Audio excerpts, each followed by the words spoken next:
What Will English Look Like in 100 Years? By Simon Horobin. One way of predicting the future is to look back at the past. The global role of English plays today as a lingua franca, used as a means of communication by speakers of different languages, has parallels in the Latin of pre-modern Europe. Having been spared by the success of the Roman Empire, classical Latin was kept alive as a standard written medium throughout Europe long after the fall of Rome. But the vulgar Latin used in speech continued to change, forming new dialects, which in time gave rise to the modern Romance languages: French, Spanish, Portuguese, Romanian, and Italian. Similar developments may be traced today in the use of English around the globe, especially in countries where it functions as a second language. New interlanguages are emerging, in which features of English are mingled with those of other native tongues and their pronunciations. Despite the Singaporean government's attempts to promote the use of standard British English through the Speak Good English movement, the mixed language known as Singlish remains the variety spoken on the street and in the home. Spanglish, a mixture of English and Spanish, is the native tongue of millions of speakers in the United States, suggesting that this variety is emerging as a language in its own right. Meanwhile, the development of automatic translation software such as Google Translate will come to replace English as the preferred means of communication employed in the boardrooms of international corporations and government agencies. So, for the future of English is one of multiple Englishes. Looking back to the early 20th century, it was the standard English used in England, spoken with the accent known as received pronunciation, that carried prestige. But today, the largest concentration of native speakers is in the US, and the influence of US English can be heard throughout the world. Can I get a cookie? I'm good. Did you eat? The movies. Schedule rather than schedule. In the future, to speak English will be to speak US English. US spellings such as disk and program are already preferred to British equivalents disk and program in computing. The dominance of US usage in the digital world will lead to the wider acceptance of further American preferences, such as favorite, donut, dialogue, center. What is being lost?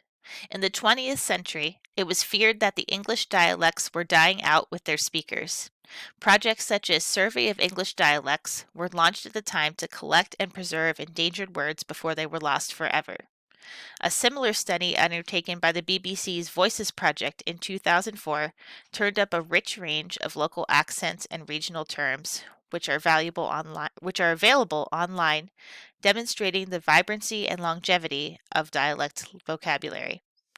But while numerous dialect words were collected for young person in cheap trendy clothes and jewelry, pikey, treva, Ned, Scully, the word chawl was found throughout England, demonstrating how features of the estuary English spoken in Greater London area are displacing local dialects, especially among younger generations. The turn of the 20th century was a period of regulation and fixity. The rules of standard English were established and codified in grammar books, and the new Oxford Dictionary on Historical Principles, published as a series of volumes from 1884 to 1928. Today, we are witnessing a process of destandardization and the emergence of competing norms of usage. In the online world, attitudes to consistency and correctness are considerably more relaxed. Variant spellings are accepted and punctuation marks omitted or repurposed to convey a range of attitudes. Research has shown that in electronic discourse, exclamation marks can carry a range of exclamatory functions, including apologizing, challenging, thanking, agreeing, and showing solidarity.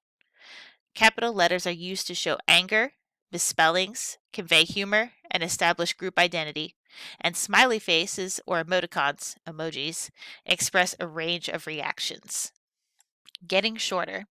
Some have questioned whether the increasing development and adoption of emoji pictograms, which allow speakers to communicate without the need for language, mean that we will cease to communicate in English at all.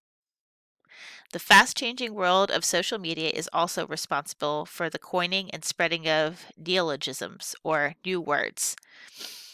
Recent updates to Oxford's dictionaries give a flavor: mansplaining, awesome sauce, really, bants, TLDR, too long, didn't read, clipped forms, acronyms, blends, and abbreviations have long been productive methods of word formation in English. Think bus, smog, and scuba. But the huge increase in such coinages means that they will be far more prominent in the English of 2115. Whether you like or hate such words, think they are no big deal or meh, they are undoubtedly here to stay.